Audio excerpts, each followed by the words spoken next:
एक बाजार में सिर्फ 500 रुपए में गुलाम बिक रहा था। इतने में एक अमीर आदमी का वहां से गुजरना हुआ। आदमी ने सोचा सिर्फ 500 रुपए में गुलाम बिक रहा है, इतना सस्ता, चलो खरीद लेता हूं। वो गुलाम के पास गए और पूछा कि तुम इतने सस्ते में गुलाम कैसे बेच रहे हो, कामचोर है क्या? गुलाम का मालिक बोला बिल्कुल कामचोर नहीं है, बहुत मेहनती है, सारी खूबियां हैं, बस इसमें एक ऐब है, ये कभी कभी चुगली कर देता है।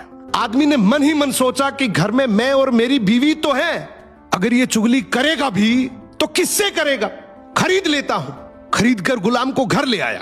कुछ दिनों तक तो गुलाम ने बहुत अच्छे से काम किया, लेकिन फिर एक दिन उसे चुगली का कीड़ा काटा।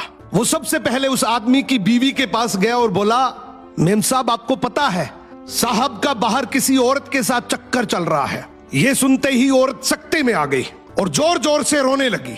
गुलाम बोला, अरे मेम साहब आप रो मत, हिम्मत रखो, मेरे पास इस चीज का पक्का इलाज है। मैं एक बाबा को जानता हूं जो आपकी इस मुसीबत को जड़ से खत्म कर देगा। आप बस एक छोटा सा काम करना, रात को जब साहब सो जाए तो उनकी दाढ़ी से कुछ बाल काट कर मुझे दे देना। औरत तैयार हो गई। फिर वो गुलाम वहां से उठा और आदमी के पास गया।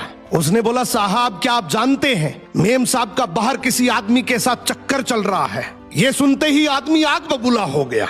गुस्से में आकर उसका गिरेबान पकड़ लिया और बोला, तू मेरी बीवी पर इल्जाम लगा रहा है। गुलाम बोला, आपको मेरी बात पर यकीन ना हो तो रात को आप सिर्फ सोने का नाटक करना, आज रात वो आपको मारने वाली है। आदमी तैयार तो हो गया, लेकिन वो बोला, अगर तेरी बात झूठ निकली तो मैं तुझे जान से मार दूंगा। रात हुई, आदमी ने सोने का नाटक किया। उधर उसकी बीवी जैसा गुलाम ने कहा वैसा करने लगी। रात के 3 बजे हाथ में कैंची लेकर जैसे ही उस आदमी के पास पहुंची, आदमी तुरंत जाग गया।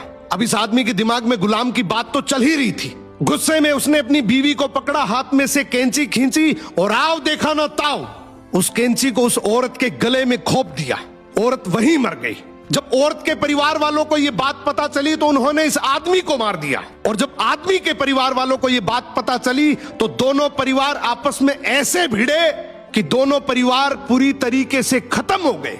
इसलिए कहते हैं शरीर में घुले जाने वाले जहर का तो फिर भी इलाज है, लेकिन कान में घुलने वाले जहर का इस दुनिया में कोई इलाज नहीं है। ये एक ऐसा जहर है जो नस्लें बर्बाद कर देता है। सो सुनी सुनाई बातों पर बिना जाने कभी भरोसा मत करो।